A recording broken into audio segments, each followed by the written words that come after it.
Hi, good evening, everyone. Mm, you're all welcome to class. I think it's 5 already. So, as usual, I'm going to allow us 5 more extra minutes to remind our mates and our party members to join the call.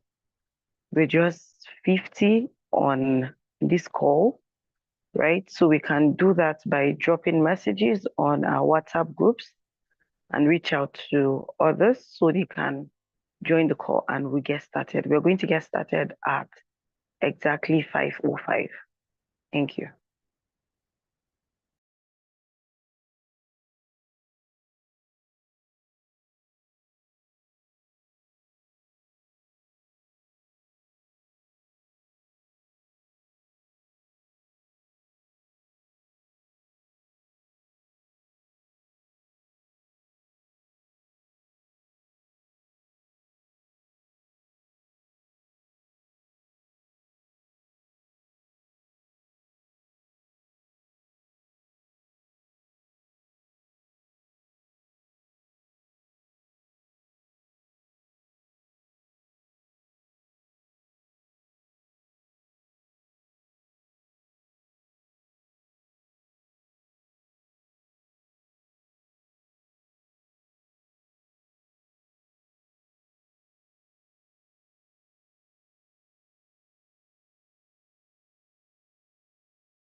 Okay, good evening, everyone. Good evening once again. And You're all welcome to class. I would love to get a confirmation that I'm being heard. Can anyone hear me? We can hear you. We can hear you. Yes, Okay. please, we can hear you. Okay, thank you so much for that. Our facilitator is already in the class, and I would love to say welcome, sir. But before I give the mic over to our facilitator, I would love to read a brief profile of his to introduce him. And also, before doing that, I would love to say that please ensure that your name, the Zoom name you're using, is the same way you would want it to appear on your certificate. Please, if it's not written appropriately, you should do well by ensuring that you change it immediately, please. So I'll go straight into introducing our facilitator. Today we're going to be talking about the fourth estate in a democracy, the fourth estate in a democracy. And our facilitator is nobody else but Mr. Camry Apollo. And Mr. Camry Apollo is a broadcast journalist who focuses on development journalism. He's also a communication strategist and media trainer. With a background in architecture, he believes his 1.5 decades long experiences in the agro-commodities export market, mining sector, and finally, information technology sector opened up life's diverse perspectives and prepared him for his true passion in life, journalism. Camry finds the inner workings of the human mind absolutely fascinating and says he possesses a more than casual but less than formal interest in psychology. He considers himself a patriot who takes time out to volunteer as a mentor for a National Youth Service Corps leadership program, an assignment that is very dear to his heart. In 2013, Camry started out as an anchor on VFM 106.3, a talk radio station in Abuja. He was named head of programs and subsequently head of station, a position he held until he left the organization in 2021. Today, he's the head of news and general manager of Radio Now 95.3 FM, a Lagos-based media house that focuses on national development, social consciousness, and advocacy. His motto informs how he lives his life: live well, love well, and die well. So with a warm round of applause, I know that our mics are muted, but you can just give an emoji using an emoji in the chat box, please. Let's welcome our facilitator. Sir, you have the mic, sir. Thank you so much, Peace. Good evening, everyone. The distinguished members of this class, I greet you all. I am, as usual, very honored once again to be your facilitator for the topic, the fourth estate in a democracy. Before I go on, please bear with me. I turned on my camera to properly introduce, my physical being to you, thanks to the introduction to Peace. But I'll have to turn off my camera now to preserve bandwidth. Where I am, the internet connection isn't so good, so please bear with me. Right. So for the class, I'll start off by talking about what the term fourth estate means, and then I'll do my best to talk to you about journalism. Who's a journalist? What rules govern our profession, our craft? From there, we'll move on to the effects of the fourth estate on governance, and most importantly, agenda setting. We'll dwell quite a bit on this. I will round off the lecture by talking about information management. And hopefully by the end of the class, we'll have all learned from each other. I hope to have learned from you, and I hope you will learn from me as well. So without further ado, let's just jump right in. So that term, the fourth estate, what does it mean? Where does it come from? Why is it called the fourth estate of the realm? Well, the term refers to the power of news media. Along the line, two people have been given credit for coming up with that phrase. The first one is a parliamentarian, a British parliamentarian in the 18th century called Edmund Burke. The second person is a writer in the 19th century. They've both been credited with coming up with that phrase. Now, here's the thing.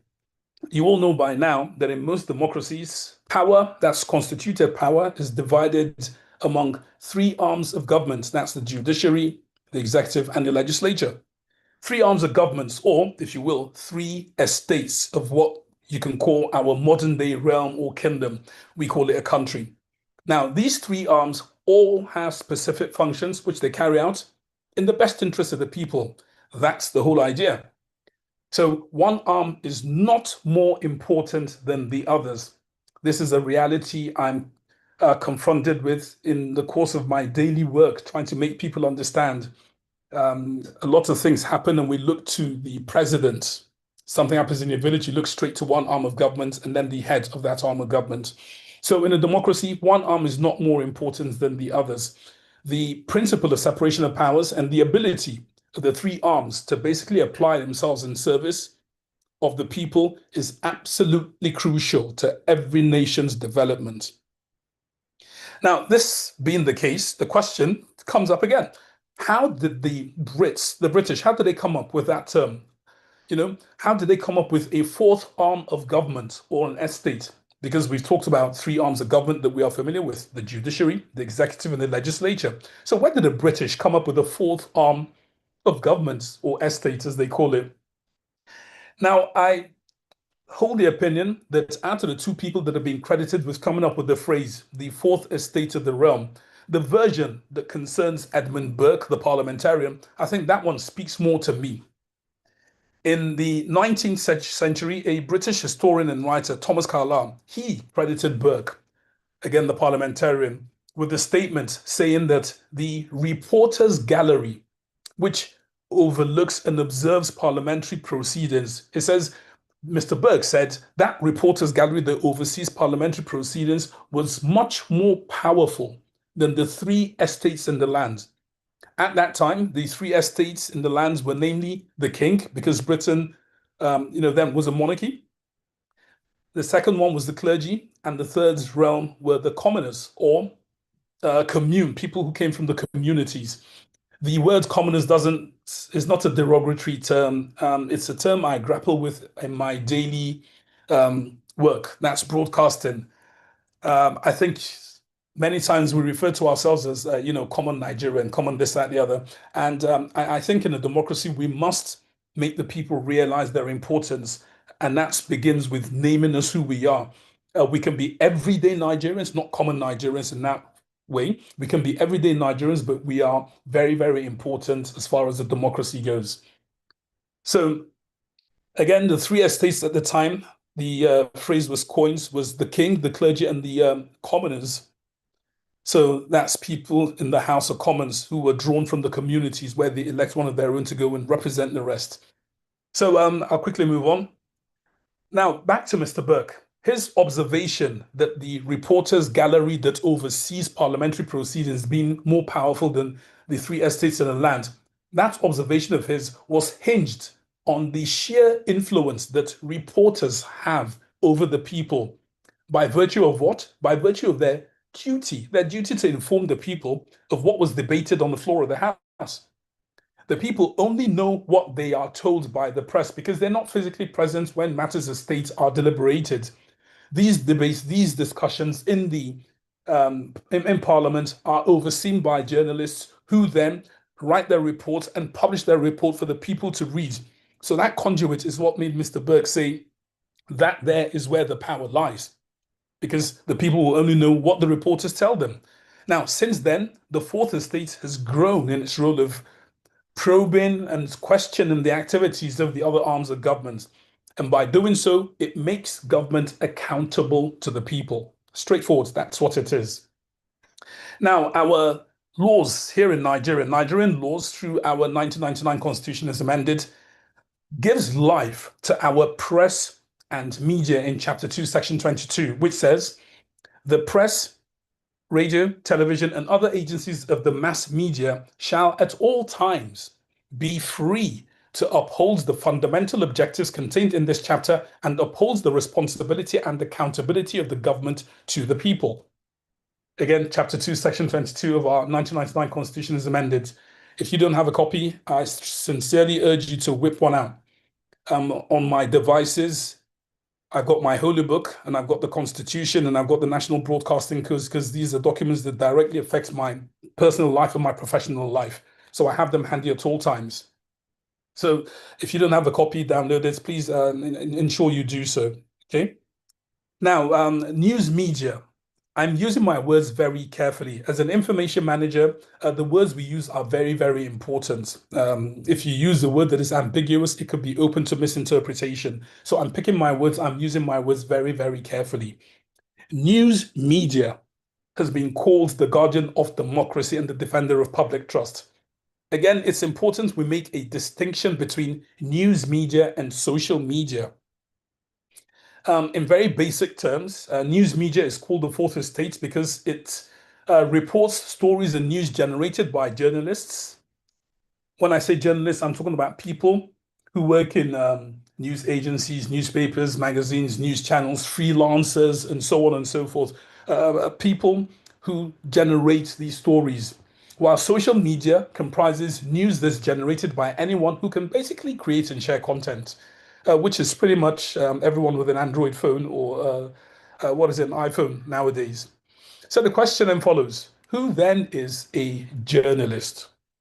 Are we all journalists? Are we all practicing journalism? I think that question is open to interpretation. It certainly is up for debate, especially among people in my profession. But who is a journalist? A journalist is basically someone who investigates, collects, and presents information as a news story. Now, in my industry, you heard in my introduction, I work at a radio station. In my industry, that's broadcasting. There are many people who are not journalists. Individually, I personally started out as a presenter myself, but today I'm a broadcast journalist because I have acquired the skills and the training that's necessary to pursue my passion of literally getting to the root of things and then reporting the same to the people. So in my industry, the broadcast industry, presenters may call themselves broadcasters, but that doesn't automatically make them journalists. Journalists, like the general public, it's very important we understand this, have the right to free speech. We're human beings, first of all. Okay, we've got a biological identity before we have a professional identity and any other layer of identity that follows. So first of all, we're human beings, and the Geneva Convention says that we have certain inalienable rights, amongst which is included the right to free speech. Free speech is basically one of the founding principles of the press. But here's the thing.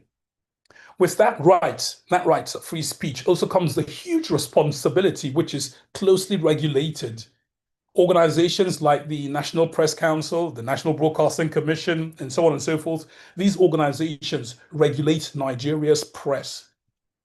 In 2023, if you cast your mind back, I don't know if some of you are keen followers of news and current affairs.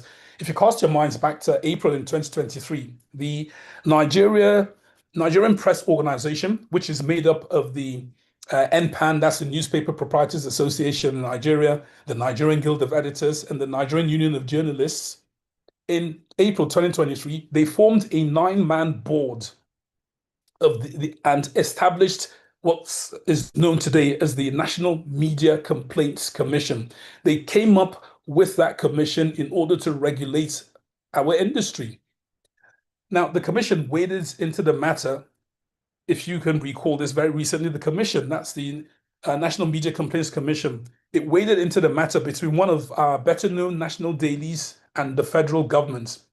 That media house had basically reported that the Samoa Agreement, I don't know if some of you remember that, the Samoa Agreement, which Nigeria signed in 2024 at the Organization of Africa, Caribbean, and Pacific States, that agreement was intended to promote LGBTQ in our country. Now, homosexualism, the law frowns on that in Nigeria. It's still against the law. So this media house reported that that agreement was signed in order to promote LGBTQ in Nigeria. This was not factual. And basically, the commission investigated, looked into the matter at the behest of the federal government, who laid a complaint through the Minister of Information and National Orientation, Mohammed Idris, who is also a broadcaster himself.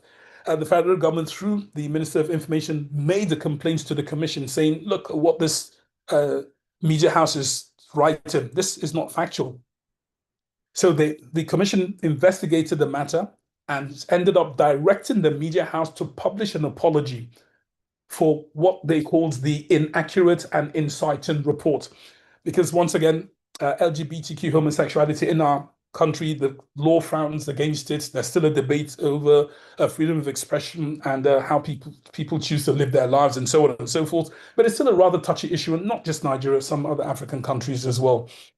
So that's a part of the work that the commission, again, the National Media Complaints Commission, was set up to do, to regulate our industry. So as time goes on, we will continue to assess our capacity to self-regulate, but the news media needs to be regulated in spite of the freedom of speech.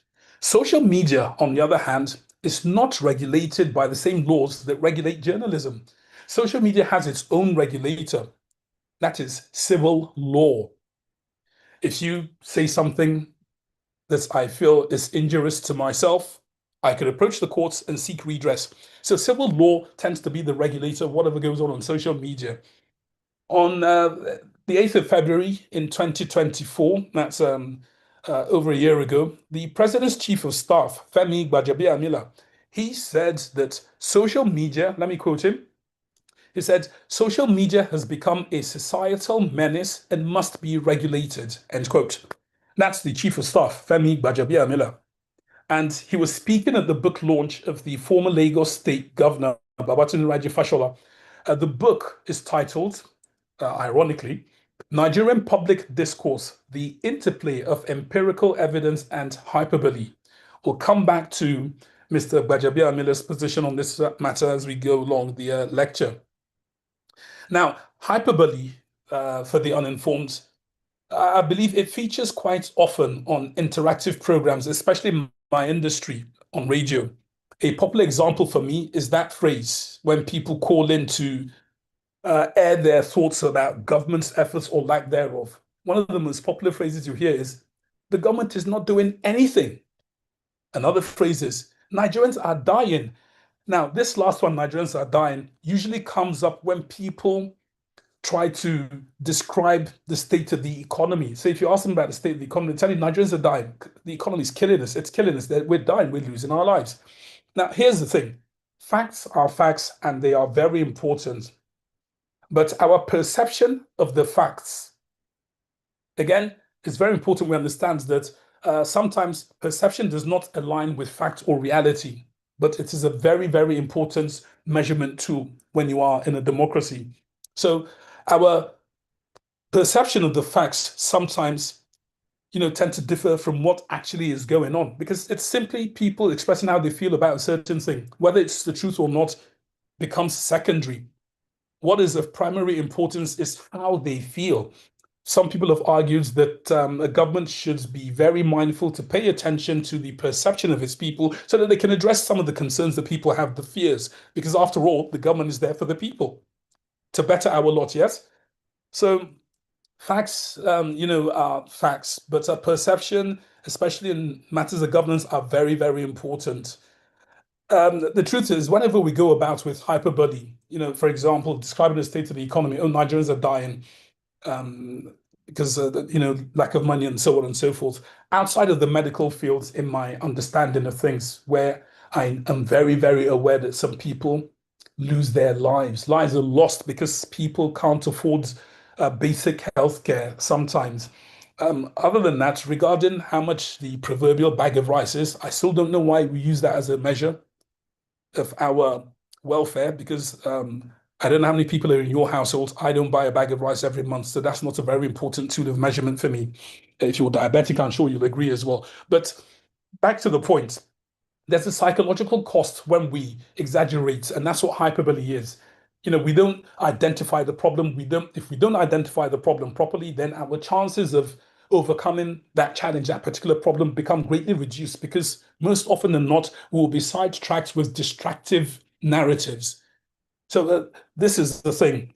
Also, regarding hyperbole, there is a psychological cost to the propagation of, again, unrestrained exaggeration.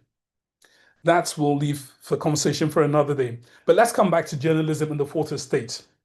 Now, as a regulated industry, it's governed by certain principles.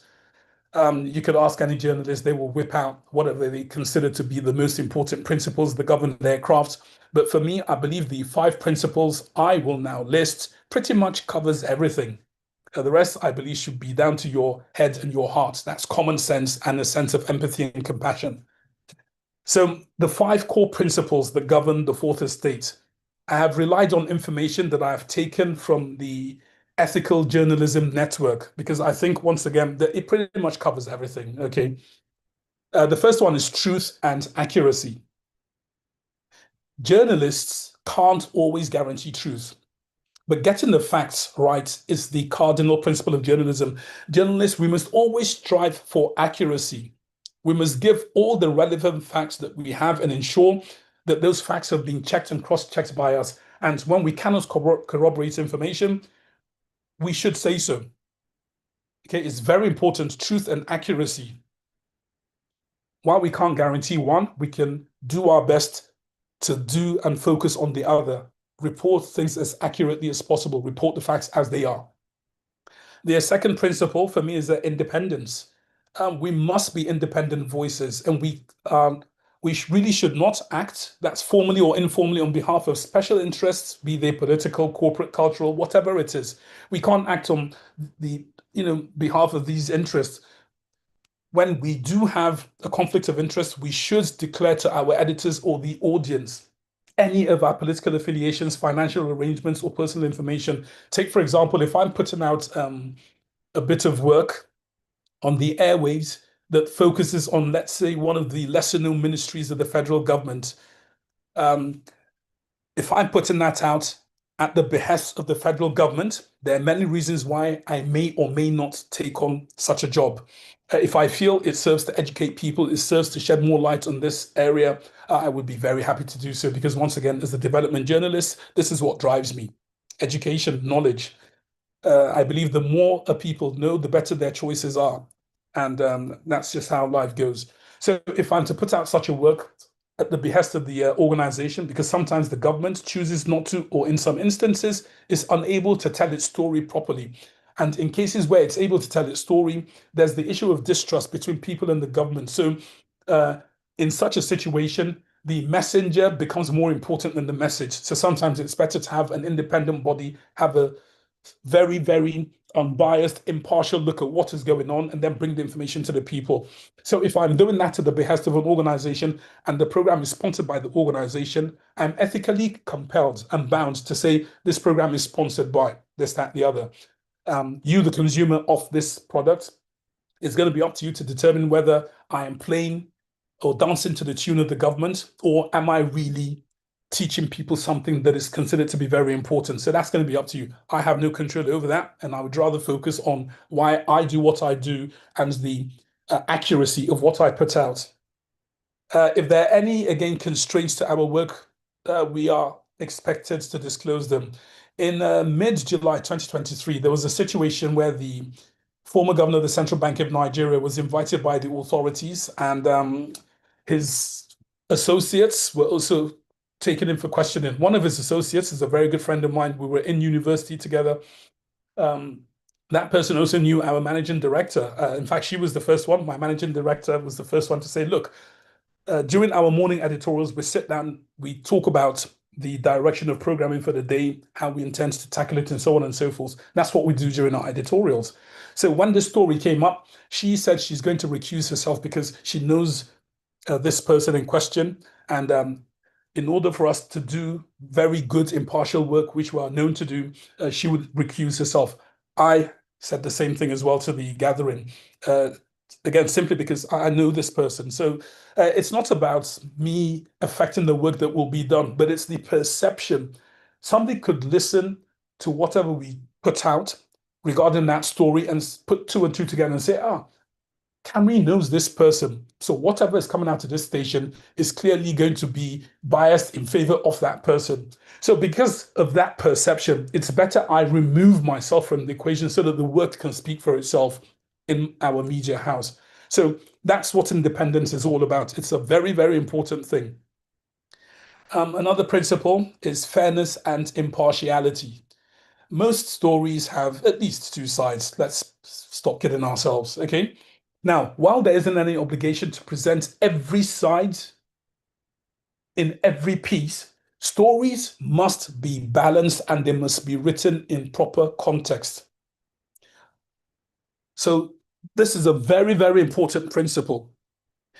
Sometimes it's easy to say somebody's telling the truth or a lie, but sometimes it gets a little bit more complex than that. If there is certain information that I feel tells a narrative in a way that I don't want, as a bad journalist, I would leave it out. That is me being unfair to whoever the characters of the stories are. So we must always keep things in context. All right. We must always keep things in context. Impartial reporting is very, very important. It not only builds trust, it also builds confidence. Another principle is humanity. For the uninformed, many people tend to overlook this very, very important part of being a journalist. Journalists basically should do no harm. What we publish or what we broadcast may be hurtful. It may be hurtful, and we should be aware of the impact of our words and images on the lives of other people, because our work is going to be consumed by people and is going to affect them in any number of ways. We need to be mindful of this. On occasion, for example, the National Broadcasting Commission has had cause to caution media houses over the coverage and how terrorism is reported. Let me take your mind back to about 10 years ago. This is at the height of the Boko Haram attacks. That's between 2014 and 2015. The NBC cautioned broadcast houses and told them to avoid airing what they called unverified casualty figures or gory images that they say could undermine national security or even affect the morale of our troops. So that was the caution that was put out to security agencies. And most recently, this is in 2022, the NBC warned stations against what it described as glamorizing the activities of bandits, terrorists, and kidnappers. Now, at that time, the commission said that this glamorization of the activities of these criminals was a clear violation of the provisions of the National Broadcasting Code. That's a set of rules that governs my profession, the broadcast industry. They say it was against the provisions of the code and that broadcasters must avoid details that might cause panic or further the objectives of the terrorists. I will leave you with this question. What do you think the objective of a terrorist organization is? I leave you to draw your conclusions there. So back to the NBC and its caution to media houses. The NBC usually hinges that sort of warning or caution on sections 5.4.1 of the National Broadcasting Code, which deals with the coverage of crisis and emergencies. You can go online, get yourself a copy, download it, the National Broadcasting Code. I think we're still in the 6th edition. We haven't updated it since then. It's been amended and so on. So go out there, download it, and then go to section 5.4.1, coverage of crisis and emergencies, and give it a good read. The thing is, concerns have been raised that the NBC's actions, despite what the code says about how we should cover crises and emergencies, concerns have been raised that the NBC's actions amount to a form of press censorship. Now, once again, go and read that section, and I will leave you to debate and draw your own conclusions. Okay, so that's the 4th principle, humanity. The 5th one is accountability. Now, a sure sign of professionalism and responsible, being the operative word, responsible journalism is our ability to hold ourselves accountable. I talked about a media house that put out information that was not factual, and it ended up whipping up a lot of sentiments and even inciting a few people that the government felt so strongly about it. They took the complaints to the media, they laid the matter at the feet of the Minister of Information and National Orientation. He, being a journalist, said, all right, let's send this to the Media Complaints Commission, and so on and so forth. At the end of the day, the media house came out and apologized and put out a full publication saying, yes, we did not do our work properly. We do apologize, so on and so forth. So it's very important that we hold ourselves accountable when we commit errors. We must correct them, and our expressions of regret must be sincere and not cynical. I say this because Nigeria, we are very, very passionate people, aren't we? something happens with someone and the person tells you, oh, go call police, or now sorry, you want chop, oh yeah, sorry, all that sort of thing. In our profession, we can't do that. The way I apologize needs to be on the same level with the error I committed. So if I put out information that wasn't factual and I repeated it and I made a lot of noise about it, when I'm apologizing, I need to apply the same energy and sincerity to the error committed. That's what the code says. Okay? So these are some of the principles that govern our profession. The rest, as I said, is going to be between your head and your heart, common sense, and so on and so forth. I honestly do believe that human beings, we are inherently born with a sense of what is right and wrong. Some of us tend to be naughty because we can, or simply because the mechanisms that keep our naughtiness, if you will, in check aren't as effective as they ought to be. But we are inherently born with a sense of what is right and wrong. Okay? Nobody needs to tell you that it's wrong to go up and slap your mother, the person who birthed you into this life, despite your right to freedom of expression. And nobody needs to tell you that there's something very wrong with that. Okay? Right, let's move on to the second part of the conversation. But before I move on, I hope I am audible.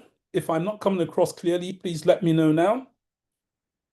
If somebody could just give me a thumbs up or wave or something so I know I'm getting across to you. I can hear you loud and clear, sir. Thank you very much.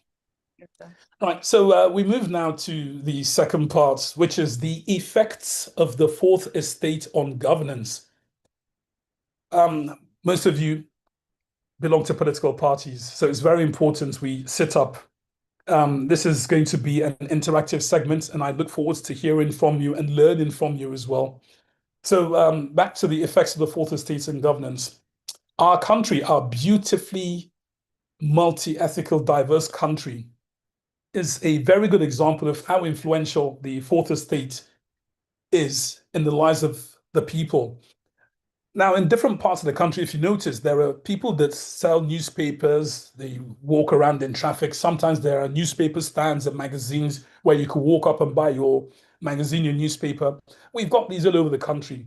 If you come across these places, these newspaper stands, you'll see sometimes people engaged in very, very heated debates which derive from their very, very diverse interpretations of what they read on the pages of the dailies or the pages of the newspapers.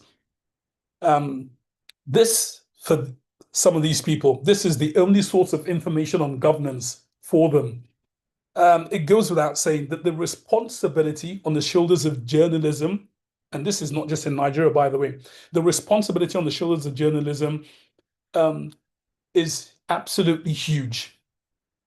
There's a general saying, if we write it, they will read it. If we say it, they will believe it. These are two phrases which serve to remind us that as journalists, we have the power to shape public opinion and agendas. What is very, very, very important, absolutely critical. So let's move now to the interactive Q&A session. I'm going to dwell on this part once again because I honestly hold the opinion that our media can do better with agenda setting. We need to keep challenging ourselves, to push ourselves to do better, to do more. So this is a Q&A session. Peace, I will rely on you to select the people to respond to the questions I'll put out. We'll try to take as many as we can, but please bear this in mind. Due to time constraints, and we have quite a few questions, due to time constraints, I will urge you all to keep your responses in less than a minute. Let's just get straight to the point and just respond, okay? So we can harvest as many responses as possible. So if you want to answer the question, you will put up your hands, indicate by putting up your hands, and she will give you the floor as we go along. So the first question is this: what is the current focus of political conversation in Nigeria today? What is the current focus of political conversation in Nigeria today? Okay, so I think we have Ibrahim raising up his hand. Okay. Ibrahim, I've asked you to unmute and respond to the question. Hello, good evening, everyone. Good evening, Ibrahim. Please just go straight to the point. Yeah. Yes, the focus on the political issues in Nigeria today is more related on issue of insecurity and crunch economy, how this will be overcome so that the Nigerians at least will know that, yes, they have a leadership in place. Thank you. Thank you so much, Ibrahim Gusau. Next, current focus of political conversation in Nigeria today. Ota Nelson, you can unmute and respond. Yes, good evening, sir. Good evening, go ahead. Yes, the current political conversation today, I will say, is in respect of coalition. Thank you. Thank you so much. Okay, Aaron. Yes, good evening. Good evening, Aaron. Please go ahead. Yeah, thank you, sir. The most current, the most trendy thing in Nigeria today in the political space is coalition. Coalition. Okay, we'll take two more. Okay, Daniel AC. Good evening. The current political issues at hand are the defections, the coalition, and 2027 overarching. Thank you. Thank you. All right, last one. Okay, Nelson.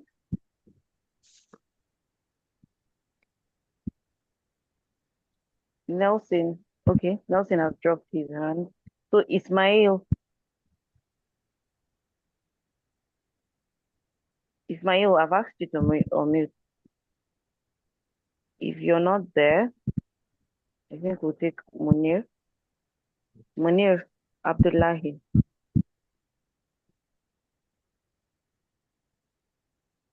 Hello, can you hear me, ma'am? Yes, loud and clear. Yes, loud. Okay, I think the current issues now in Nigeria, as the others say, the issue of the coalition. Thank you, Munir. All right, I'll move to our next question. What are the issues at stake? I think we have a consensus, well, not consensus, the majority believe it's about the coalition. One person said insecurity, Ibrahim said insecurity in the economy. Everybody else said coalition. And Daniel, I believe you went so far as 2027, as well as defections. So what are the issues at stake with the focus of our political conversation being the coalition? What issues? So let's stay with the coalition. What are the issues at stake? And is the fourth estate, in your opinion, fulfilling its role on this matter? Again, the same rules apply. Short answers, please go straight to the point. Okay, so Comrade Jaisimi, I've asked you to unmute. Okay, if you're not there, let's take. Okay, thank you very much. Yes. Thank you very much. Good evening.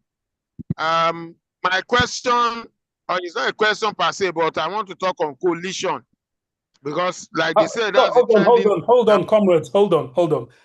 We're going to maintain order here. So I want you to respond to my question. My question is, we're talking about the coalition, yes. Now the question is, what are the issues at stake? And do you think the fourth estate, that's news media, is doing its role in this matter? Okay, thank you very much, sir. Yes. The news media they are not playing their role, one.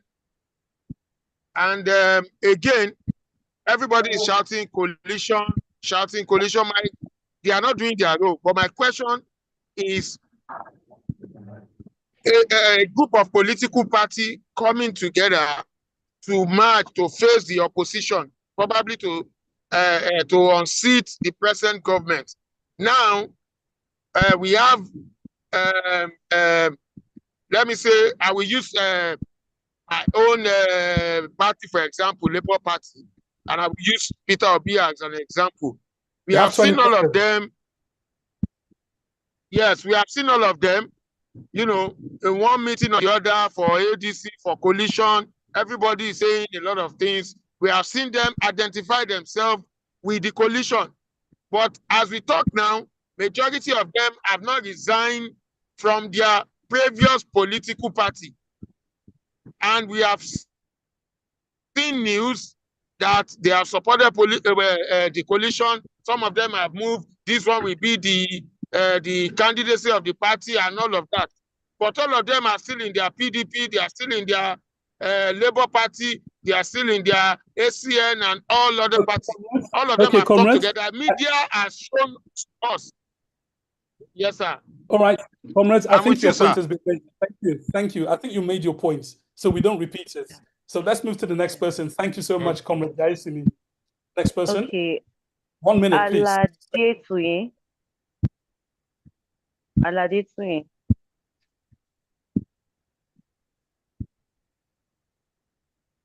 Aladetuye. Okay, if you're not there, please let's take Odo. Okay, yeah, go ahead. Good evening. Good evening. Good Please, can you speak up a bit so we can hear you?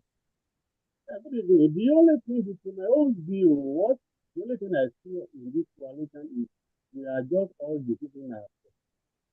Because some of these, you can see, are very difficult to resign on their current party. Because they are Aladetuye, sorry, let me just stop you right there. We cannot hear you clearly. It's maybe your device. If you're using headphones, speak directly into your device. Maybe the batteries are weak. We can't hear you clearly. I don't want to misconstrue. what I'm just trying to say is that all these differences in the coalition, they are just defeating themselves.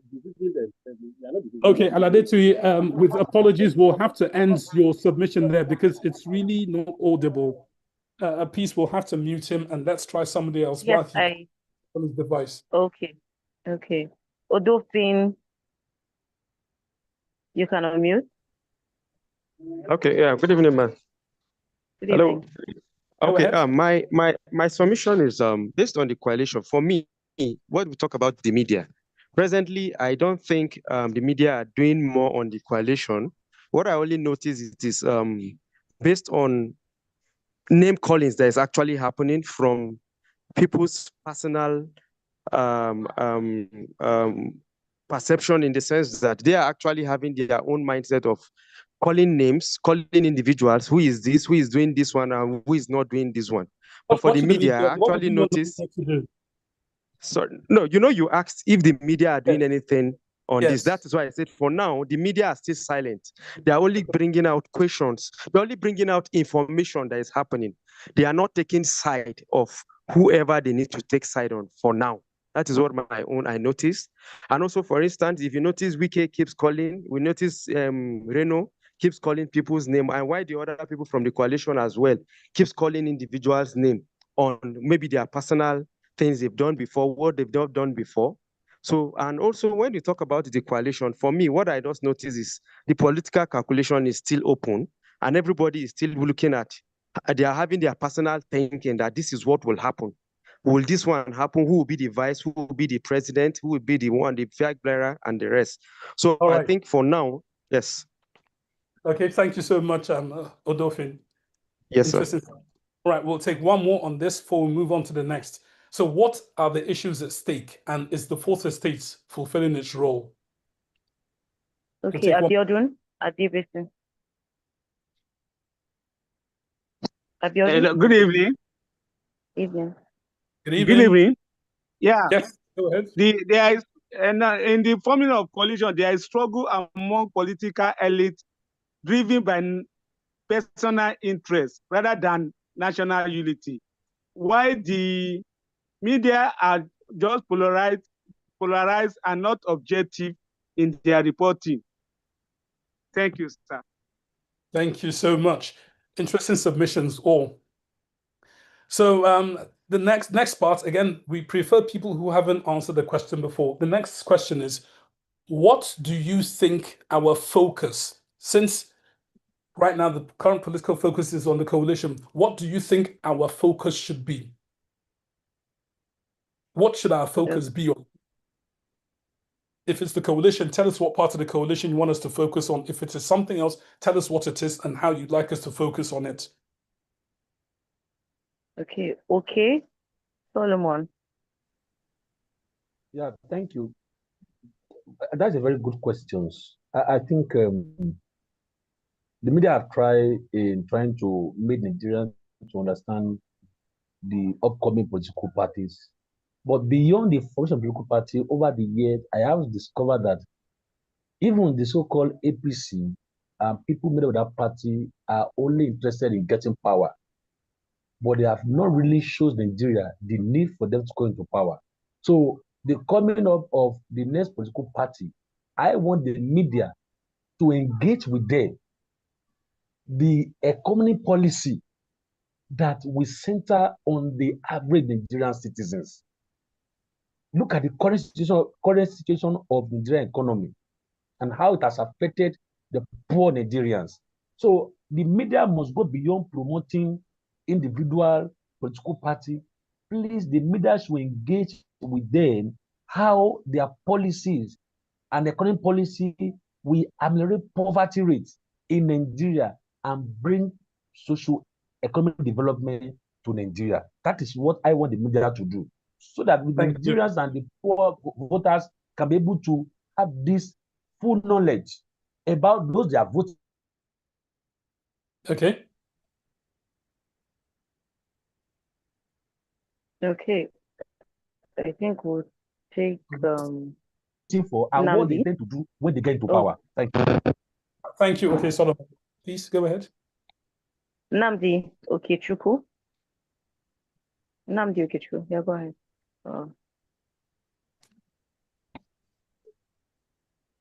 All right, can you hear me, please? Yes, loud and clear. You can. All right. Thank you very much, sir. So I want to react to the last question, which is the media what doing should what they're supposed to? What should be the focus of the media at this point? Go on. Now, for me, the media, which of course is the fourth estate, should be a form of checks and balances, a system of checks and balances rather, in a democracy. Because of course, if the media do not report issues as they are, the government can get away with whatever thing they do. People are swayed by emotions, and these emotions stem from information that they receive. And the people who produce information are the media. This information is the media, rather. Now, you agree with me that we have a form of information, poor information retention, courtesy of the media, the type of media we have in Nigeria. A few weeks back, we had incidents that happened in Benue where we had people who were massacred in their homes and all of that. Now, the media reported that in as much as it didn't even report it the way it should be reported. Now, in other countries, you see where incidences happen. You see the media go there, they cover these incidences. They are on ground to cover these incidences. But all of these things, if not for the activity of an individual, which I will not mention his name here, we wouldn't have known that this is the extent to which these things have been perpetuated in our communities, right? And the media this is the responsibility of the media to go into some of these issues and bring out the facts, bring out the pictures, bring out the video coverage of the extent to which these things are being perpetuated in our communities. And the media never did that. Okay, we have seen what really happened, for example, in Benue, and we spoke about it, and everybody has, spoken about and all of that. And it's as if it has dwindled, it has died down. Nobody's talking about it. The media has moved on, and everybody has moved on. So it is the responsibility of the media to be on issues and constantly be at the forefront of pushing some of this information out to the public. Now, another thing that has been going on is the issue of the for example, education, the strike that has been going on in the FCT. The media has done little or nothing to cover that. Everybody is just focused on 2027, which we don't even have a guarantee that some of the people who want to be president in 2027, we don't even have guarantee of tomorrow, talking about 2027. And everybody's focused on 2020. We are talking about living today and tomorrow, surviving today and tomorrow. And the media is not even, talking about issues today. Okay, Nnamdi. Now the president has been away for days, a lot of issues that have been going on in Nigeria, and the media is just focused on the coalition, which I feel it's a disservice. Okay, sorry, Nnamdi, I had to mute you right there. Thank you, Nnamdi. Right? All right, thank you so much, Nnamdi. I think let's just take two more because I see a lot of hands. We'll take two more and then move on. Okay. So what do you think our focus should be? Go ahead, please. Yakubu Solomon. Chimi. All right, good evening. Good evening. Yeah, I also want to speak on particularly what the other person was saying. I think in your introduction, you made mention that one of the priority of the fourth estate is more on facts than the truth because they cannot guarantee the truth. So if we say that they were not covering the coalition as they ought to, I think probably that's as far as they can go. Because if the information is not made available to them, there is nothing that they can actually give the general public. And also, based on the class, I think their focus should be on governance more than the politics, because we understand that they are also a very sensitive and key arm of the government, even though informally, because the general public want to know what is going on. Like he mentioned earlier about the school, what happened at the school in the Federal Capital Territory have been on strike for some time. What happened? And then there are a lot of issues that are going on in governance that we should be able to know. They should actually ask questions. There are also issues of land grabbing and other selling of land that we usually hear in the media as if it's rumor. There's no fact about it. So I think these are some of the things that they should focus on. Because yes, the political parties are more focused on their campaign ahead of 2027, but the legislative cannot focus on that also.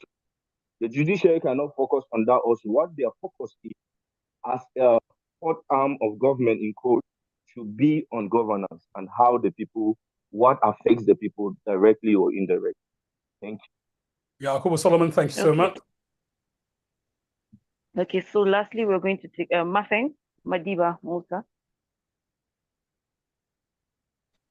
Yes, good evening, everyone. Good evening, Mafeng. Yes, thank you very much. I think the last speaker has set the tone for what I wanted to say. While the coalition is actually on the front burner of the agenda of what is being discussed in the country, we should actually be focusing on governance, which is the clear responsibility of what the fourth estate of the realm is supposed to be focusing on. Constitutionally, I know that it is the responsibility of the fourth estate of the realm is to hold the government accountable to the people. And since we are not in the place of politics yet, we should focus on governance. The agenda should actually be focused on the issues that are bothering the people, which would then translate into helping the fourth estate of the realm holding the government accountable to the people. But then we see that the agenda right now is about coalition and the discussions around coalition and politics and unseating the current governance, which we are not sure if it is for the good of the nation or for the benefit of a few. However, I think that would drive back a lot to the issue of ownership, because if you look at the major media outlets that we have, the ownership of those media outlets will directly guarantee or will translate into the discourse that we see. Their interests would downplay what is generally supposed to be the interest of the people, and then it will focus more on what the interests of the politicians would be. So I think the work of the fourth estate of the realm is clear cut out for them. Accountability to the people, holding government accountable, and well, I don't know how we'll balance ownership in this sense in order to bring up the agenda of what should actually be there. Thank you. Thank you so much, Mafeng. And thank you all for your thoughts. There'll be opportunities for a couple more questions down the line. But, you know, again, the reason I'm asking these questions is to bring to light the importance of the fourth estate of the realm and our role in a democracy. Agenda setting is not something we do very well here in Nigeria at the moment. We are doing, you know, we're having a pretty decent go with it, but we can do better. we can do better. There are numerous distractions. There are any number of reasons why media houses choose to focus on any number of the things they choose to focus on. But our responsibility from the Constitution is very, very clear. And I think you summed it up there when you said holding government to account. That's our job. While we need to report and everything else, we need to entertain you, we need to also inform you, we need to educate you, we also need to set an agenda. So I think the last question I was going to ask has been taken into consideration given the last few responses, which is what the media should do. Some of you are of the opinion that the media should focus on governance. Politics is politics. Yes, we can report on that, but that we should always keep the focus on what is most important to the people, and that's governance. And now regarding the Benin situation, look, the media was on grounds there, but you said something about us having very short-term sort of memories. We allow things, we move on from incidents, sad incidents, and so on. I think my observation as an information manager is that this is the result of our collective consciousness in the country. It's a result of our collective consciousness. And I think the collective consciousness is at this level because we have not attained a critical mass of enlightenment. A democracy, let's not forget, is a system of governance that is driven by choice.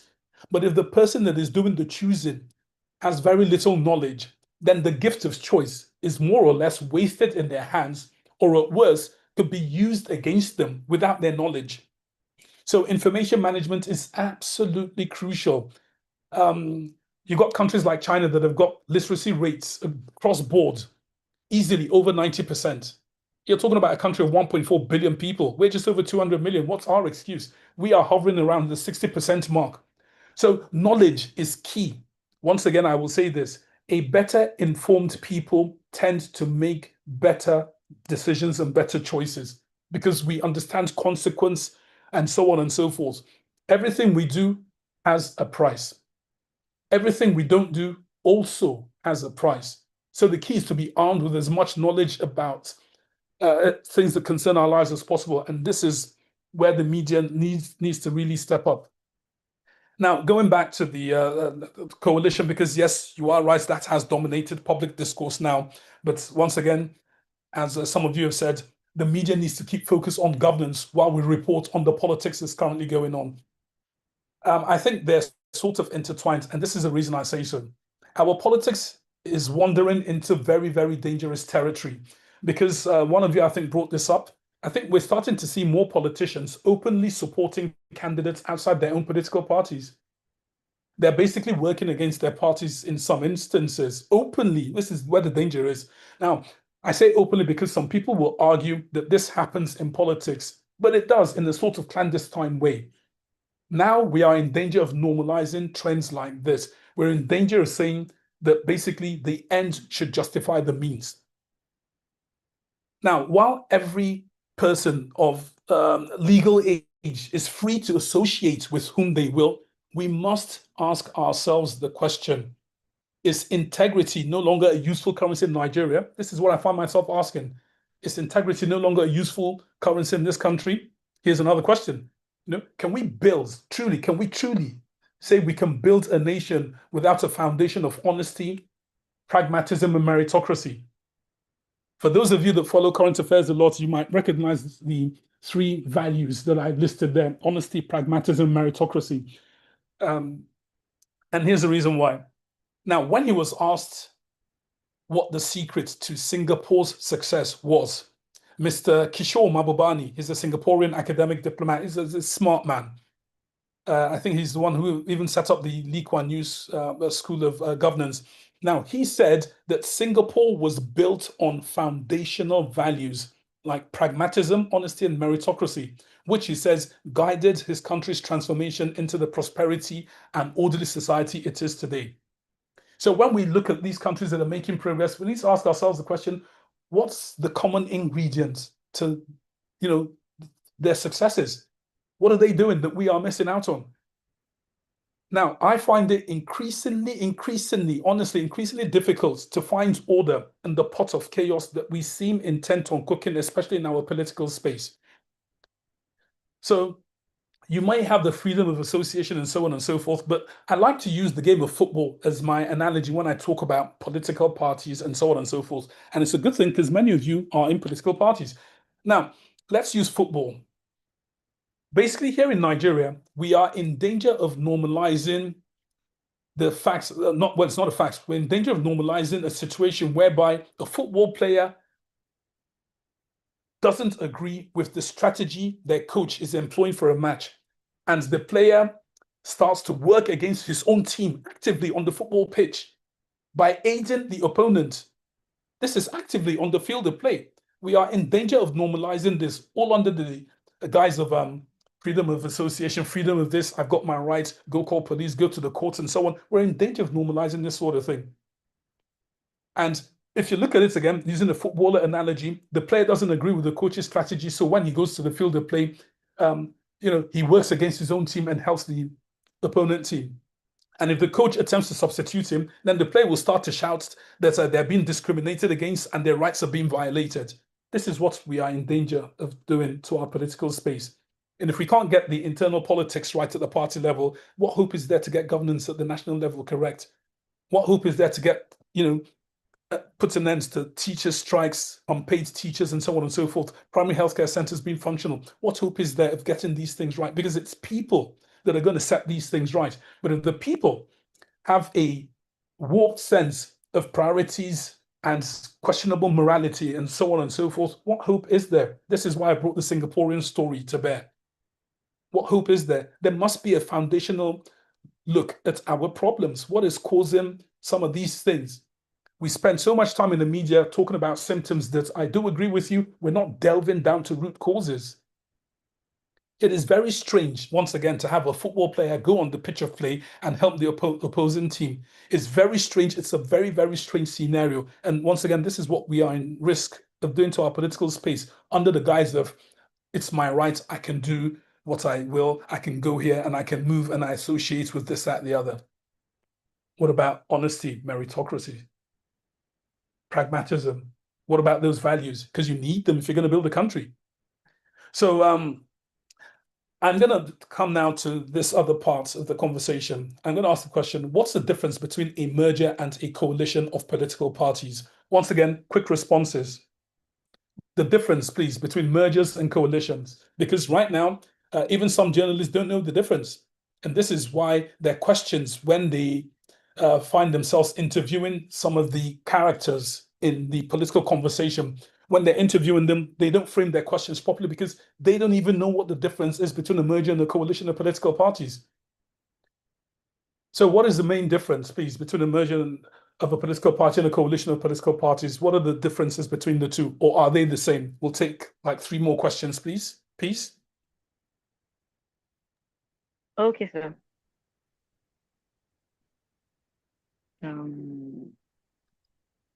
Paul, you can unmute. Paul Akoho. Paul, are you there? Okay, Paul is not there. Let's take wisdom. Okay, what's the difference between a merger and a coalition? Okay, I think a merger is when different political parties collapse their structures into one to form an entirely new party. Then a coalition is when different political parties decide to support a particular candidate from one party while maintaining their structures in the original party. Okay, does anybody have an answer different from Wisdom's so that we don't repeat ourselves? Is anybody's answer different? You have a slightly different view? I think not. So, hello. Yes, go ahead. Hello. Good morning. Okay. Good evening, sir. Thank you for the good presentation. Okay, Paul. Yeah. In my own understanding, a coalition is when individuals, in quote, that claim to have like minds and ideologies come together to form a political association or party in order to checkmate the ruling party or, if possible, unseat them and then take over power and the governance. Why alliances is a situation where 1 or 2 other political parties can come together to form a critical mass that will be able to also checkmate the ruling party or the party in government. All right, thank you, Paul. Thank you. All right, so I think that pretty much sums it up, which leads me to my next question. Why then is conversation dominated by this one should resign from this party if he's at the coalition meeting? You know, why do we have that conversation going on? Because some people are saying A should resign from his party because he was at the coalition meeting. If a meeting of a coalition doesn't mean a merger of political parties where the parties cease to be. And let's not forget, it also leaves room for another question. Where is the place of the Coalition of United Political Parties in all this conversation, CUPP? It's an organization that was set up to this very end. So where is the voice? Why then are we looking to a new platform to do what we set up the Coalition of United Political Parties to do? I think those are the questions that we're not asking enough of in the media. Why is there a need for an ADC when there's already a CUPP to serve as a coalition, unless the AGC intends to be a new political party by drawing other parties into itself and merging? But right now, they call themselves coalition. If that be the case, isn't that a duplication of duties and functions of the Coalition of United Political Parties? So again, these are the questions that the media needs to put to the political actors, so that the political actors are not left alone to define their actions, justify their actions by inventing unknown and I don't know, unseemingly strange situations. So I think these are some of the roles of the fourth estate in a democracy that needs to be turned up. So if you're going to collapse into a new party, that's a different thing. Just like the Action Congress of Nigeria, the All Nigeria People's Party, as well as the ABGA, parts of ABGA, and then the CPC, they all collapsed into the APC. They merged. So are we looking at a merger? Is the AGC looking to be a new, superstructure by drawing other political parties to itself? They will collapse their internal structures and stand as one. How's that going to work? So I think those are the questions that we need to put on the front burner for the political conversation. But while we're doing that, absolutely, we must keep our focus on governance. So I do thank you for all of that. Now, another effect as we move along, because we are short for time, another effect of the fourth estate of the Roman democracy on governance is our commitment to truth. Now, when I started out in this industry, my boss had a chat with me about brown envelopes. Brown envelope basically is taking money to go and publish favorable reports about whoever it is that is doing the giving of the brown envelopes. Some of you are here in political parties. Some of you will find yourselves in this position tomorrow, where you will summon some journalists to report and cover, hopefully favorably, whatever it is you want them to amplify, and you will give them brown envelopes. So that's the conversation I had with my boss at that time. And his question was very straightforward. He said, Camry, would you take a brown envelope if no one was watching? I immediately told him, absolutely not.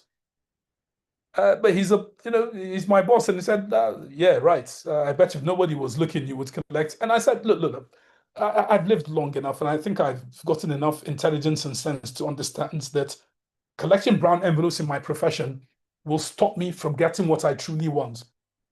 And he asked, what was that? What is it you truly want, Camry? And I said, well, two things. One, through journalism, I realized I can find something meaningful. I can do something that will outlive me. If I can do that, then I would have attained something that has eluded mankind forever and ever. I would have attained immortality, because people will talk about your good deeds long after you're gone. That's number one. Number two, collecting a brown envelope will lengthen the journey from getting the brown container that I truly want. What is the brown container? The brown container is my symbol for me attaining such proficiency in my profession that money is not going to be a problem. I can literally just write my fees and my bills and it will be done. So I wouldn't have any problems financially anymore. So because I would have built such a reputation for myself, I would have learned my profession. I would be so good, be the best in my profession. These are the things that drive me.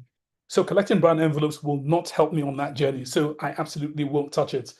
So that was my response to him. We remain friends today. I've obviously moved on to another organization. But here's the thing.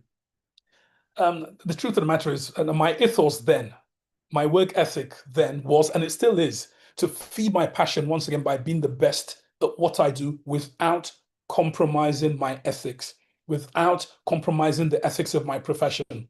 Is it difficult? Absolutely. Nothing good comes easy. But if you're intelligent enough, you will know that the pain you're feeling should amount to something. But for that to happen, you need to be smart. Okay, don't just go through the motions and go through a lot of hardship and punishment with no definite plan in place. So the thing is, I'm just one individual looking to make my own little mark. But the state of the economy is not favorable to people in my profession. But I think my profession should be just like other professions, about people who are called to the profession, people who are driven by it. Peace read out my bio then. I've done different things. I've done a lot of things. Sometimes I would sit down when I speak to some youth corps members and I ask them the question, what's your goal in life? You know, if your goal is happiness, then I ask you, what would make you happy?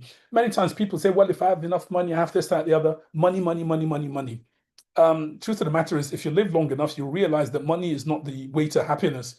Some of us might be cynical and say, well, it's better to cry in a Lamborghini. I'd rather not cry at all.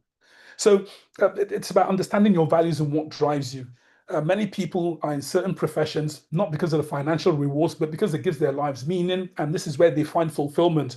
So for me, happiness is to be fulfilled. And I find that in my profession. So economically speaking, it is very challenging. Have I gone hungry? Yes, I have. Will I go hungry? Well, I don't know tomorrow. It's very possible. But I think what's more important is how I choose to conduct myself when I pass through these periods of trials and tribulations. And everybody's going to have their own way of doing that. But I think, once again, what's most important is to understand, why did I get into this profession? If you want to drive a Bentley, this is not the profession for you. There are other professions where you could make a lot more money and be happy about it. Nothing wrong with money. Absolutely nothing, as long as you get it legitimately. So, you know, that's as far as that goes. Now, this other part of the conversation is very, very crucial as well. This is, once again, part of the effects of the fourth estate of the realm in a democracy. This part has to do with misinformation and disinformation. So there are many credible media houses who are out there doing a good job of holding the government account. But even the best of us, sometimes we tend to stumble. The human factor sometimes overrides common sense, overrides our need to be ethical in our conduct. Hopefully it won't happen, you know, with some media houses, or hopefully it won't happen and repeat itself. But it does happen from time to time. Now, many people regard misinformation as lying, telling a lie in general. That's not entirely correct, is it? If you're an information manager, you know exactly what I'm talking about. Misinformation is the accidental sharing of inaccurate or false information. The information is inaccurate, it is not true, and you accidentally share it. By sharing it, you have misinformed the person you were sharing it to, or the people you were sharing it to. Disinformation with a D, disinformation, is the deliberate sharing of inaccurate or false information. So once again, misinformation, while damaging, is not intentional, but disinformation is a deliberate and calculated attempt to mislead. In this industry, we are compelled, once again, to report the facts as they are, not as we want them to be. And in today's world, especially as you know, the press, one of the challenges we face is the advent of AI, artificial intelligence, and the effect it has on information management today. I consider it to be a double-edged sword. It's a tool that could be used, or let me say, it's like a hammer. You can use a hammer to build, or you can use it to destroy. That's how I regard AI. In the hands of somebody with malicious intent, they could use it as a formidable weapon to mislead people and possibly result in chaos, incite people, result in chaos and violence. In the hands of professionals, it would augment your work. So it's a double-edged sword. It's a hammer as well that we need to look to. Now, this once again takes us back to the position that was adopted by the President's Chief of Staff, Femi Gbajabiamila, when he talked about the social media. I mentioned it at the start of the lecture. So the question then follows, how do we protect the nation from the dangers inherent with AI and social media without censoring press freedom and without infringing on the rights of the people to freely express themselves? That's the question. So, Peace, we'll do another round. How do we protect this country without censoring the press, without infringing on people's rights, given the dangers that are inherent with AI and social media? How does a nation protect itself? We'll take your answers. Peace, will call on you.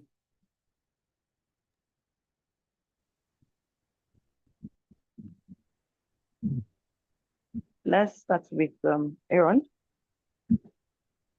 Aaron, you can unmute. Yeah, thank you. And respond. Sorry. Thank you very much. Okay, go ahead, Aaron. Yes, I think as a nation, we can start by advocacy and increase in media literacy. Okay. Thank you, sir. All right, thank you, Aaron. Listen, somebody's talking about going to heaven in your neck of the woods. Thank you. We'll take the next one. Yes, Ferami. Ferami, you can unmute. All right, good evening, sir. So how can the country protect itself from the use of AI? I believe that there should be a policy that guides a national policy that guides the use of artificial intelligence, and I also believe that there should be a system, a real-time system that verifies information to disinform the public in case there is the use of AI to spread false and wrong information. Interesting. Thank you so much, Farami. We'll take a couple more.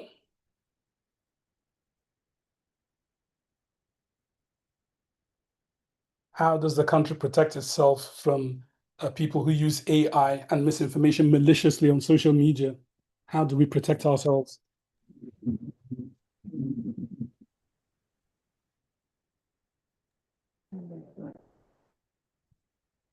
Two more. You can. Okay, no one. All right, let's move on from there. In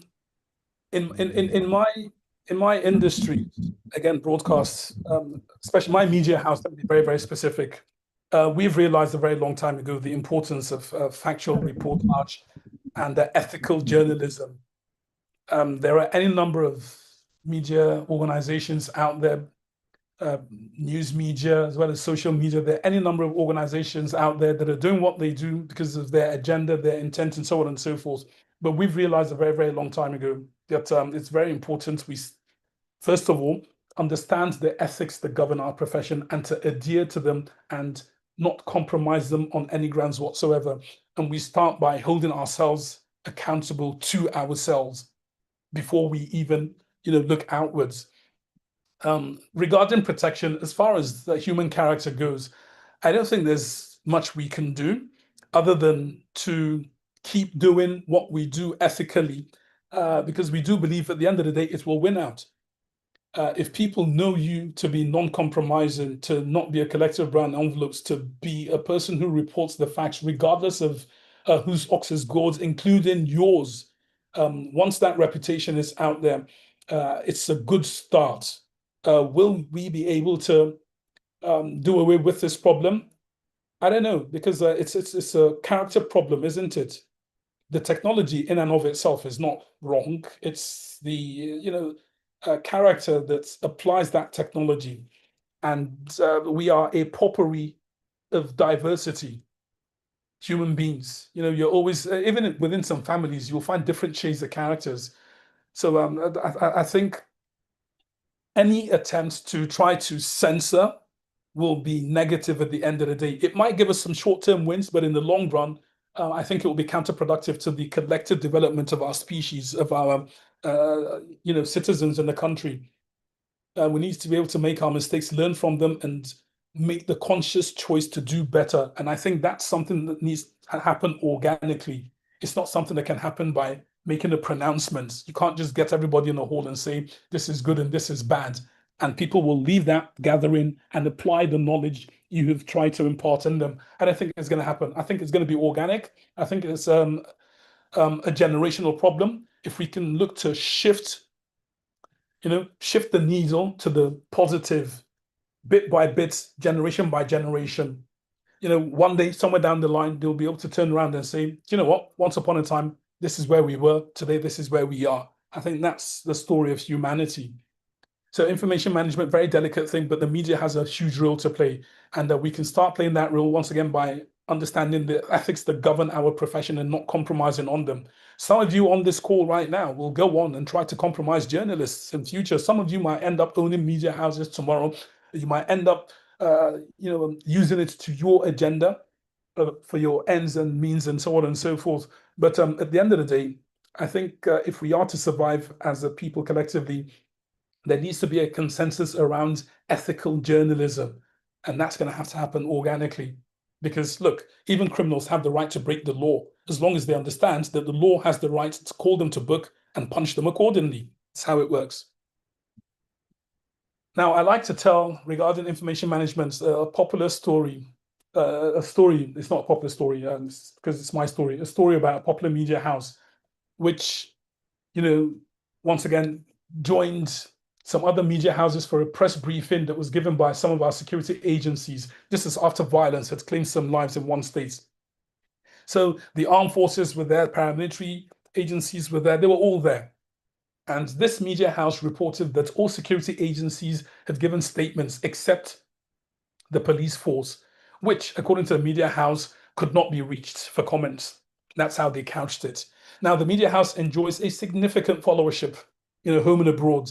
And it's very probable that they have left their followers, with an incomplete story because they have left out a very critical bit of information. Once again, all security agencies were there, police, you name them, they were all there. But according to the media house, the police could not be reached for comments because they did not go up to the police. They did not collect the police statements to publish like they did the other agencies.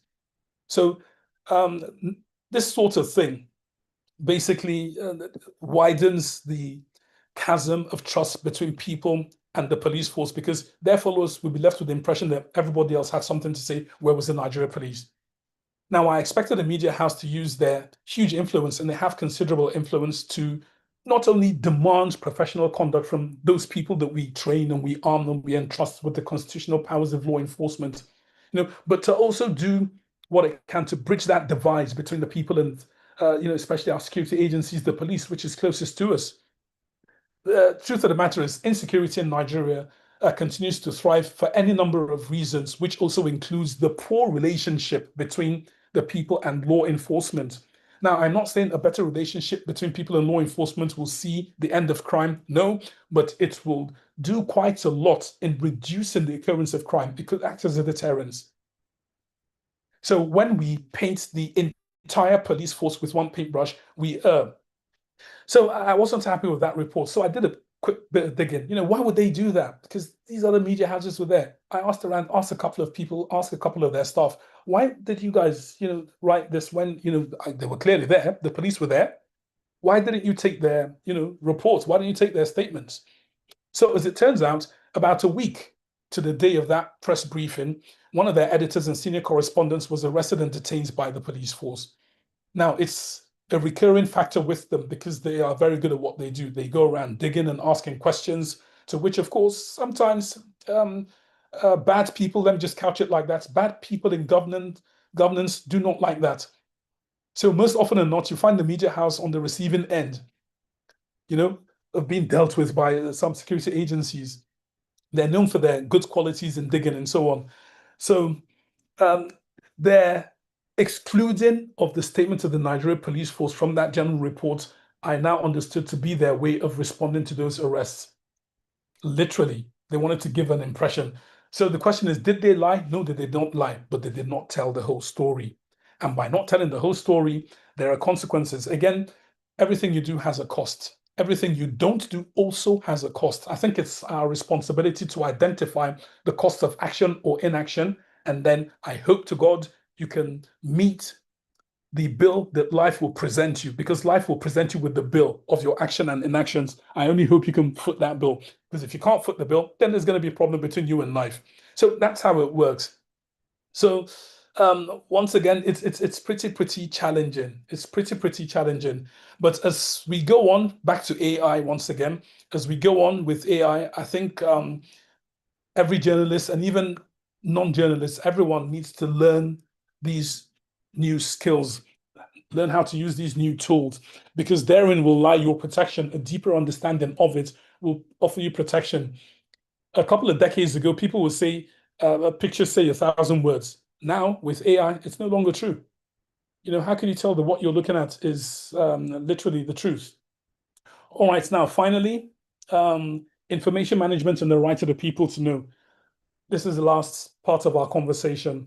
It's a tricky one, but let's put it into its clear context. Do the people have a right to know? Do the people have a right to know? The answer is yes. Or is it? Are you sure the answer is yes? Now, that's a hypothetical question. So let me set this hypothetical scenario so I can hear your responses regarding information management. Let's say, for example, your country is at war. Your military has been able to push and contain the enemy to one corner of the country. So far, things are going well. So everything, the stage is now set for a final assault that will totally decimate the enemy. But your armed forces need more military hardware. Now, the enemy, on its own part, has already seen the way things are going, and they can feel and sense that the end for them is near. They feel the final moments and the final hammer blow will soon fall. So the enemy considers and is considering an all or nothing attack that may not result in victory in the long run, but it could weaken the position of your country's military and also buy the terrorists time to regroup. So the enemy is now not sure. Should we do this final? Let's rush at them. Either they kill us or we'll scatter them and then we'll try and regroup in our little pieces. So they're debating this. So they're not sure that they have what it takes to attack your military at this point, but they have been cornered. And your military, don't forget, is now waiting for more arms. So as a journalist, you go out, you investigate, and you discover that your military has exhausted its arms stockpile and cannot fend off an attack by the enemy. You also discover as a journalist that the money meant for rearming your military has been embezzled, and the country cannot raise more money quickly enough to rearm the armed forces, to rearm the military. So you're a journalist. What do you do with your story? Do you publish? What do you do? So, Peace, last round of questions. Okay. Matthias, Ude.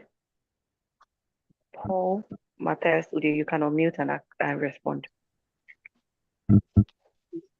Good evening, everyone. Good evening, sir. I don't know if I'm being Evening, we can hear you. Hello. Okay, go ahead. All right, please.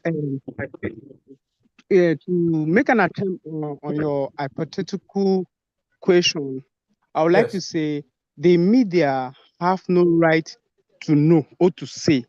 I will state my point. I'll back my point with regards to the Constitution. Now, the Constitution expressly provides for freedom of expression.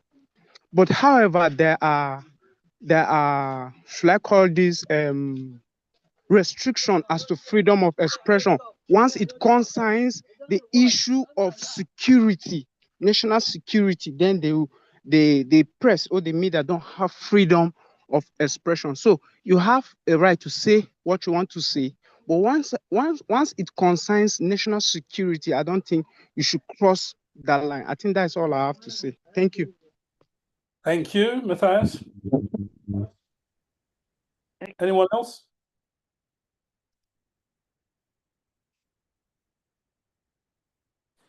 Hello, good evening. Good evening. Okay, Adeshola, go ahead. Okay, like the last speaker said, issues of national security are restricted in a sense. So in this scenario you have painted, issues of national security cannot be brought forward. However, diplomacy can be used rather than exposing the fact that the money voted for the purchase of arms and ammunition have been embezzled.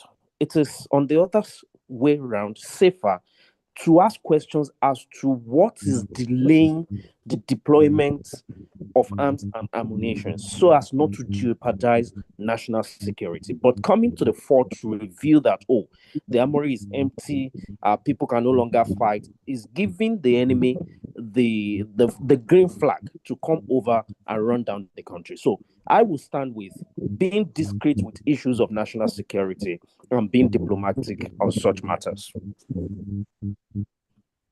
Right, thank you so much, Adeshola. We'll take one more before we move on. Okay, Patrick, Igba, I've asked you to unmute. Patrick, are you there? Yes, I'm here. Good evening. Good evening, Patrick. Please go ahead. Yeah, please, I would agree with the two previous speakers with one of the pronouncements of the Supreme Court some years back that when issues of national security are involved, that all other human rights become secondary.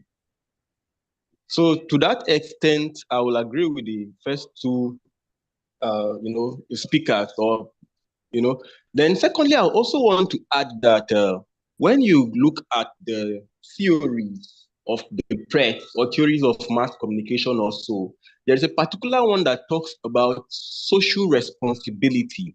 Absolutely. Now, social responsibility theory is a product or a kind of a reaction to the libertarian theory in which gives information to just be flowing the market like a marketplace of ideas and things like that.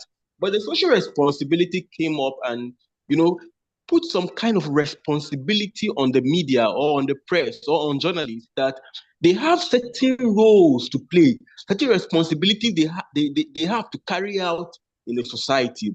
Now, within the context of the scenario you have painted, the media or the journalist in question should remain silent on this issue, knowing fully well that this is a very, very serious existential national issue that is involved in this.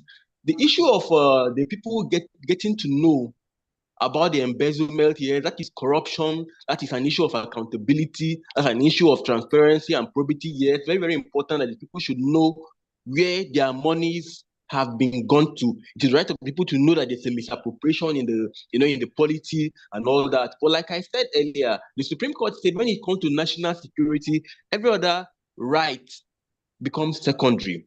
So in this case, as the issue of the security of the nation is involved, the right of the people to know becomes secondary. So the journalist can maybe suspend that, maybe after the war or something, that kind of information can be given out. But as at that time, the journalist should maintain a stilled lips. Thank you. Thank you so much, Patrick. I do agree with all three of you. Due to time constraints, I won't go into the next part because I think you've all captured it appropriately. So yes, the people have a right to know. But the media, news media, also has a social responsibility it needs to uphold. That's how it works. And sometimes it's very, very difficult because you will come across some sort of information like this that should you choose to report it because you want to make sure the criminals, the people responsible for the embezzlement are brought to book, should you wish to report it for those to that end, then I think your head and your heart will be in the right place. But it's the wrong thing to do because you then alert the enemy, you then throw the nation into panic. So the question then follows, how do you hold those criminals, those who did it, accountable? How do you make an example of this to serve as a deterrence to prevent a future recurrence? So all of that is going to be on you. My particular situation, I just quickly went through this, happened in 2015. I went to the northeastern part of the country at the behest of my station. We had collected a lot of goods and support for the IDPs who were amassing it by their thousands in the capital of Borno State, then Maiduguri. I think the largest camp then was a 50,000 strong IDP camp, Dalori camp in Maiduguri then. We had collected so many things, we couldn't transport it down. But thankfully, the United Nations Humanitarian Air Service, UN HAS, they came to our aid and gave us aircraft to airlift the things we collected. Spent about 3 days, dusk to dawn, distributing these things. That was one leg of the mission. The second leg of the mission which to me was equally important, was to go to this was in December 20. The second part was to go out to the front lines to meet the troops and then bring their messages, Christmas greetings to their families who were at home. It was a sort of gift for the troops. So while we got there, I noticed, the first thing I saw, first of all, I come from a military family, 3 generations deep. So we're very steeped in military tradition and so on. The first thing I saw was, the sentries eating Indomie. I'd never seen soldiers, especially on active duty, eating Indomie. They go for heavy carbs. Indomie is too expensive, doesn't get the job done, so on and so forth. So it piqued my interest. I approached them. At the end of the day, I found out that the mess truck that was meant to make the rounds 6 a.m., 6 p.m. As they changed the guards, they changed their feeding twice. So it was like warlike situation then in Maiduguri. You couldn't travel up to half a kilometer without seeing a sandbag of military checkpoints. The city was a garrisoned city, like a city at war. So I was really shocked. I quickly sought out the administrative officer of the theater then. They're called, what do you call it? Oh dear, I've forgotten his title now. Anyway, he was sort of the admin officer, is a colonel for the whole unit then. Fortunately for me, this person was just newly posted there. So I sought him out and I found him and I said, look, I've seen a problem. Colonel, I've seen this. What's going on? Because your troops tell me that the mess truck doesn't come around once every 12 hours. That's the last time they were fed was over 24 hours ago. And it's not, a one-time thing, that it's a commonly occurring thing. My investigation showed out that every soldier then cost the Ministry of Defense 500 naira feeding allowance alone every day. So apart from their pay, they were also fed with 500 naira every day. So that's 15,000 naira per soldier per month. So if you multiply it by the number of soldiers that were doing this police action, all right, across the country, you're talking about a lot of money. So I put this to the colonel and I said, look, this is not right. Now, as a journalist, I should really go and publish this, but I'm more interested in finding out what has led to this. These are the people standing between us and the terrorists. If we're not looking after them, if we're not giving them everything they need to do their jobs, then we are exposing people like me, civilians, to harm. And I can't have that. So I'm speaking as both a journalist and a concerned citizen. Fortunately for me, the man opened up and said, look, he's just been posted. There's a couple of things he's not happy with. He's going to see about changing a couple of things. So I struck a deal with him. So yes, the diplomatic angle does work. All right, Matthias and Adeshola. I was diplomatic with him. I didn't publish.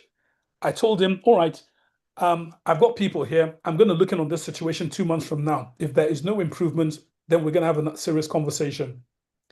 And I finished my assignment and flew back to Abuja. Fortunately for me, the situation did improve and so on and so forth. But here's the thing. By not publishing what I saw to be corruption, I ran the risk of allowing the people who were perpetrating this corruption to continue doing what they were doing, to further throw us into harm's way, to further expose us to risk, and so on and so forth. And all of that was weighing heavily on my conscience. So that was the cost and the price I paid for not publishing the knowledge of that information, because I didn't even tell my editor-in-chief, my boss. It was a couple of years after I told him, look, this is what happened. They said, well, there really isn't any right or wrong way as far as this thing goes. It's going to be up to you. So that's how I managed to dodge that bullet for that time. There was a slight improvement for the time being. But the responsibility of informing the people is one that the media has to contend with. Some people think we're playing God. It's not about playing God. It's about, again, first of all, do no harm.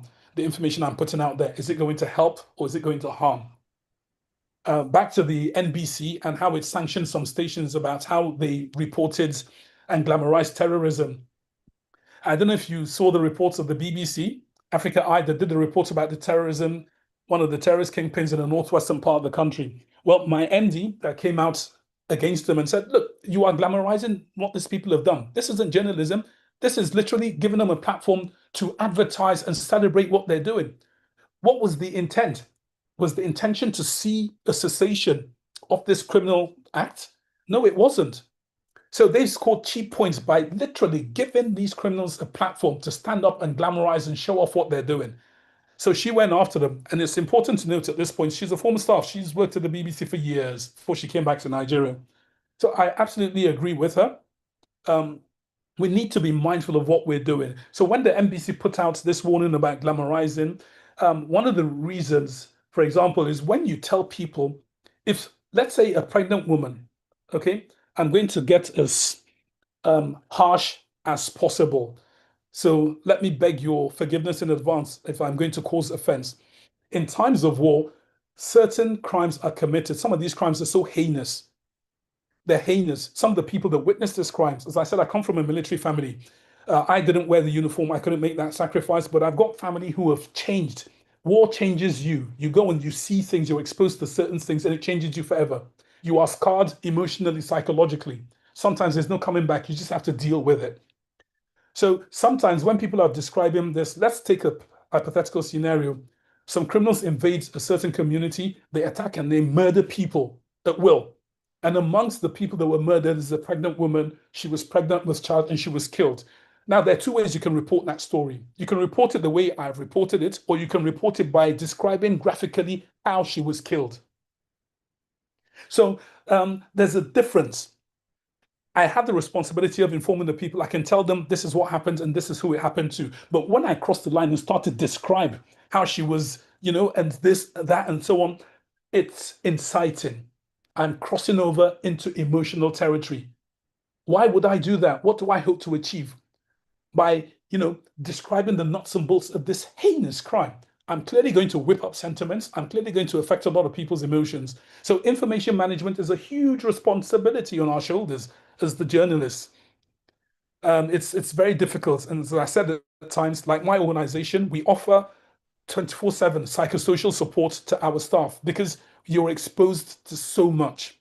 You're exposed to so much, it affects you, that we have to make the service available. So information management, yes, that's what it is. And that brings me now to my closing. Look, to strengthen the fourth estate in Nigeria, because we're not where we need to be yet, but to strengthen the fourth estate in Nigeria is going to take women and men of deeply rooted principles of service. This group of individuals, these people, is better placed. They're better placed to fight off the temptation to misinform the people or to look the other way when they come across wrongdoing. The state of our economy and the quality of life here makes it quite challenging, let's be honest, quite challenging for people to stay true to their principles and their ethics. But please, please, all hope is not lost. Let us not despair. If you look very closely, you will find these upright members of society. They are among us.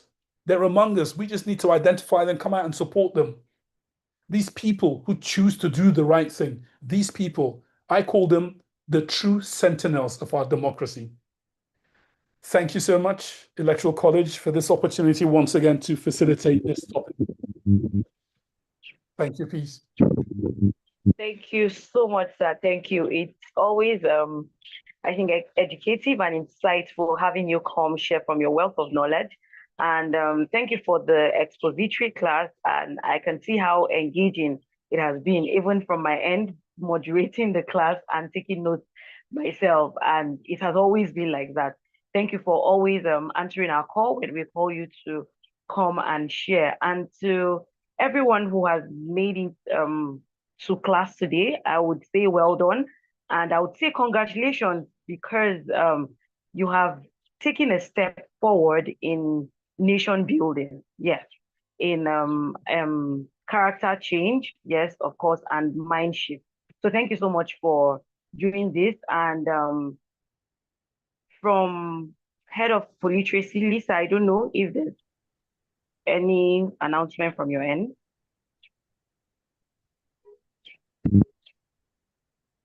No, there's none. Okay, thank you. So let's not forget, classes will continue on Friday, but before the weekend, you still have activities going on in your WhatsApp group, that's in your individual parties. Ensure that you're part of it because either you participate in your party or the class, it's a cumulative assessment. So please ensure that you follow the rules and you do what is expected of you. Thank you so much for having me, for the opportunity to moderate. It has been a good one and interesting one at that. Thank you. Let's all have a restful night. Good night, everyone. Good night.